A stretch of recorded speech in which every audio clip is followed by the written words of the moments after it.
There's chaos among citizens of France, but the French government has ignored the conflicts. Instead, they've shifted their focus to Israel United in Christ, which is a non-violent Bible-based movement. On Friday, April 18th, French authorities has banned Israel United in Christ, accusing them of violence with no verbal or physical proof of such accusations. With all the issues among the French, why are they targeting devout and peaceful followers of Christ?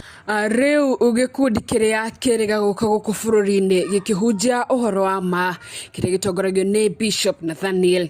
Riu ni maretha kihoto kiao thutha wa thirikari ya France gukorwo ikimagiritie kana ikaban uhoro uria marahunjia. Andu aya mahunjagia ati jesu ari mundu muiru, magiteterithia ati no nginya mekire uma bururi mugima, kuona muthungu ni ekirire andu maundu maingi muno maria matafataire kana maria matari mama.